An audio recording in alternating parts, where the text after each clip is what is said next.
Alors, salam alaikum. Alors, on va parler aujourd'hui de l'hémodialyse. Alors, premièrement, sur quoi est basée l'hémodialyse? L'hémodialyse, elle se base sur le principe d'une membrane entre deux compartiments qui sont qui n'ont pas les mêmes concentrations en soluté à l'intérieur. Donc, un compartiment, par exemple ici, un compartiment où il y a énormément de soluté, de produits, et l'autre où il n'y a rien.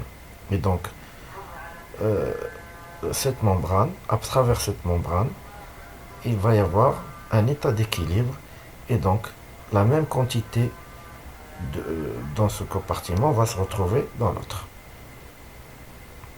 Donc ça, c'est le principe, c'est comment Hadji qui fait que la dialyse, la dialyse repose sur ce principe. Donc il y a aussi le rôle de la pression. Donc si la pression qui est une partie une autre maquinage, donc la pression va jouer sur l'état final de l'équilibre. C'est-à-dire que euh, la pression va s'ajouter aux solutés. Et donc il va y avoir une répartition de telle manière à ce qu'il y ait un équilibre entre les deux compartiments. Alors, les matériels, les techniques et le matériel pour l'hémodialyse. Donc, pour qu'on puisse faire une hémodialyse, c'est un générateur, c'est un dialyseur qu'on va voir, des aiguilles, des lignes, c'est des concentrés d'acide et bicarbonate et de l'eau traitée, ou un fauteuil. Donc, le dialyseur. Le dialyseur, c'est un dispositif qui va permettre les échanges de soluté entre deux compartiments. Donc, qui marche le principe de la membrane entre les deux compartiments. Donc, le dialyseur, il va jouer le rôle de la membrane entre le sang et un compartiment qui va essayer donc, le compartiment, là, il le sang, fait surtout l'urée. Donc, un compartiment où il y aura de l'eau traitée et un compartiment où il y aura du sang qui est plein de déchets. Il y a le malade qui ne dialyse pas puisqu'il a une insuffisance rénale. Donc, le dialyseur. Donc, une partie il y a le sang qui passe. Donc, le sang, il entre par une partie et sort par l'autre. Donc, à son entrée, le sang, il est plein de déchets, mais à sa sortie, le compartiment va prendre une partie de ces déchets et donc le sang va être filtré et le compartiment il va jouer le rôle d'un rein qui va épurer le sang les déchets grâce à l'effet de la membrane. Donc le dialyseur fait une membrane capillaire à l'intérieur. Donc le dialysa voit l'eau qui va entrer qui est pure et l'entrée du dialysa il va la sortir maintenant. Donc le dialysa il entre pur, il est clean, mais quand il ressort avec une partie des déchets qu'il va absorber du sang. Le sang il entre maintenant, qui et donc le sang quand il entre il est plein donc c'est le sang du malade qui ne filtre pas, qui n'a pas le rein qui ne travaille pas, donc c'est du sang plein de déchets, mais à sa sortie une partie des déchets vont partir avec le dialyse. Donc le générateur c'est lui qui va permettre de faire tout cela. Donc le générateur, le rôle du générateur, donc le générateur c'est un appareil qui va permettre de faire un Hadji. Donc prépare et contrôle le dialysa. Il permet la circulation du dialysa, la circulation sanguine extracorporelle, l'ultrafiltration, la désinfection, le contrôle et la qualité du traitement. Donc le générateur. Donc nous avons besoin pour faire une dialyse d'un générateur et d'un dialyseur. Donc le dialysa c'est ce qui est contenu C'est l'eau qui va venir et prendre les déchets du sang.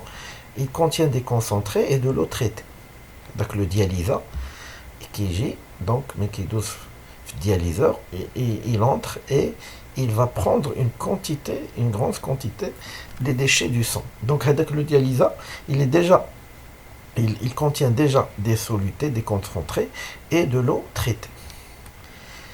Donc, on fabrique le dialyse à partir de concentrés liquides faisant des acides et des bicarb et le bicarbonate de poudre. Donc la composition du dialyse, et le rôle du dialyse, ramener le plasma urémique à une composition proche de la normale. Donc le rôle de la dialyse, c'est le sang plus dépourvu de déchets. Donc un sang plein de déchets qui nous les déchets. C'est le rôle du dialyse. Donc il va jouer un rôle de rein. Donc ramener le plasma urémique, le rein ne travaille plus chez le malade, donc l'urée est contre la BCF, et donc le rôle du dialyse, il va diminuer l'urée. Le restant, les produits de catabolisme des cellules. Pour lutter contre l'acidose métabolique, le dialyse des bicarb. Donc il y a une acidose métabolique, et donc le sang ressent un pH de 7,4, et donc il faut ramener ce pH. Donc après une insuffisance rénale, le sang devient il a l'acidose, et donc le dialysa il va tendre à ramener l'acidose vers un pH de 7,4. Pour cela, il doit contenir, donc le dialysa contient des tampons, notamment le bicarbonate.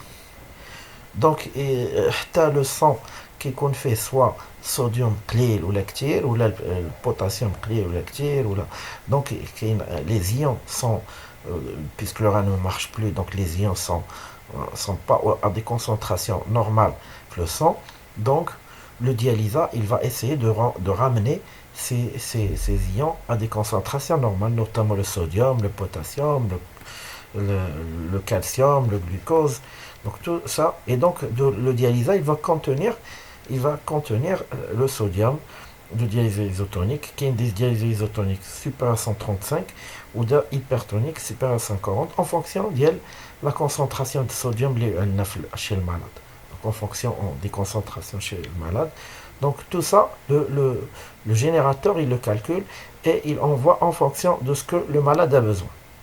Le potassium, la même chose, hein, le calcium, le glucose, donc le dialyseur, le générateur, il essaie de réguler tout cela et donc permet d'obtenir une concentration des molécules à l'intérieur du sang à des doses normales que le malade peut tolérer. Donc l'eau il est traité tawa, donc l'eau il est traité. Donc généralement lors d'une dialyse qui est à 4h30 donc on a besoin de 164 litres d'eau, et le volume de dialyse du dialysa 175 litres. Donc les autres solides, donc ça part vers 175 litres. Donc les concentrés, on a 5 litres de l'acide, ou les concentrés de bicarb 6 litres. L'accès pour pouvoir faire une dialyse, c'est une fistule artério-veineuse, donc qui va vivre entre 10 à 20 ans. Donc la fistule, c'est un coup de circuit entre une artère et une veine, en général au niveau de l'avant-bras ou du bras. La veine gonfle et devient plus facilement ponctionnable, et donc la fistule artério-veineuse que tu lis rapidement donc abordable. Les lignes donc en maca, donc qui a l'artère, qui a les veines, qui a le dialyseur binatou.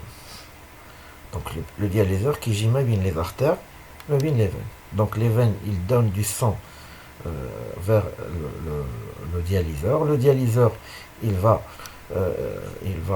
filtrer avec le sang, il va enlever les molécules, les déchets, et il va donner du sang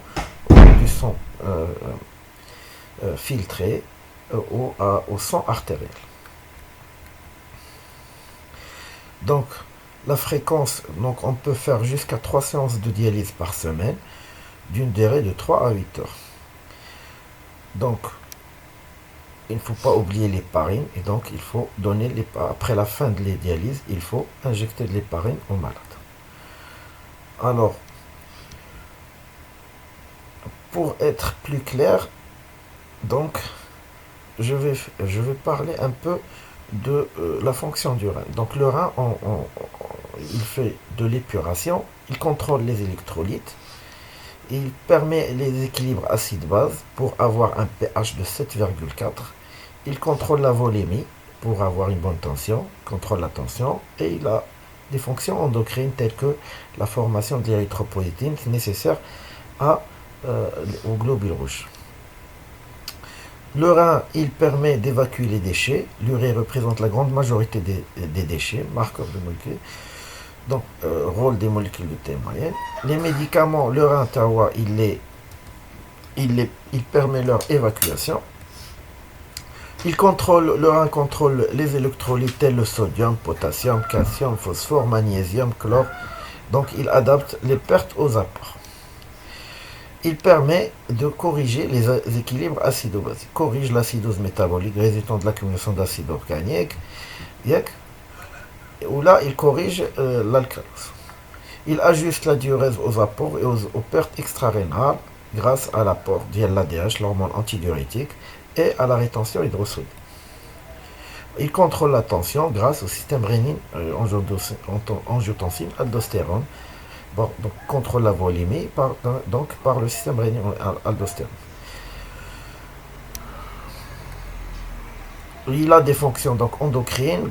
Il fabrique l'érythropoïétine, il active la vitamine D, il produit la rénine. La rénine, donc il est produit par les poikilocytes au niveau du rein, et il permet le catabolisme de différentes hormones, notamment l'insuline. Alors, l'hémodialyse, donc elle va pas tout faire. L'hémodialyse, elle va pas tout faire. Donc l'hémodialyse, elle fait ce qu'elle fait de bien, elle élimine les petites molécules de l'urée, les petites molécules hydrosolubles telles que l'urée. Elle corrige l'acidose, corrige la volémie. Elle dit la dialyse. Ce qu'elle fait incomplètement, la dialyse, elle élimine les phosphates incomplètement, limite les produits laitiers, elle élimine le potassium taïwa incomplètement. Donc pour cela, il faut limiter les fruits. Donc pour éliminer les phosphates, elle élimine les phosphates incomplètement. Donc puisqu'elle élimine les phosphates incomplètement, donc les phosphates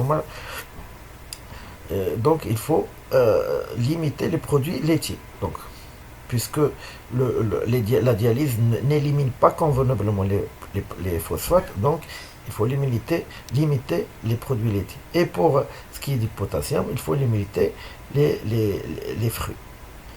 Donc, ce que la dialyse fait incomplètement aussi, bêta-microglobuline, élimination des bêta-microglobulines.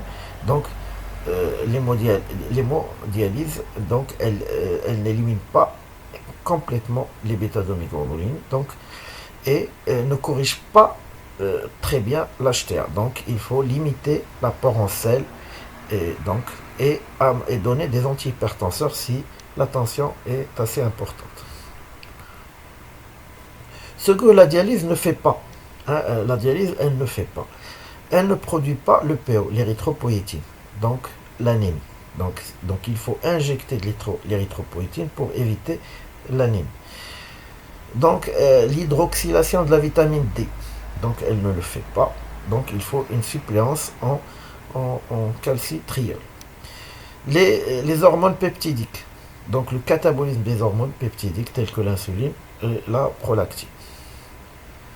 Donc, quand est-ce qu'on débute la dialyse? Ne pas attendre que le patient soit en mauvais état général ou urinique. Donc, ma chère, l'arsenal ou 4 ou 5 litres minutes de filtration par le rein, non. Donc, une fois l'indication tahtat, il faut la mettre en... Il faut réaliser les dialyses, surtout quand la santé du patient est encore au beau fixe. Mais une altération d'état général, parce qu'après l'altération, il ne va pas supporter les dialyses. Donc, généralement, la clairance de la créatinine, ça compte 10 à 15 millilitres par minute. La clairance, ça veut dire la quantité de sang que le rein va filtrer par minute. Donc, début souvent plutôt chez les diabétiques. Donc, chez les diabétiques, c'est plutôt aussi. Il ne faut pas attendre. Donc, en urgence, on peut faire la dialyse en cas de péricardite, ou là, l'OAP, ou là, une hyperkaliémie non contrôlée, ou là, en cas d'acidose métabolique sévère. Donc, les conditions pour l'hémodialyse, c'est un accès vasculaire, c'est un circuit sanguin extracorporel, les filtres, donc tout le matériel qu'on a parlé au début. Merci.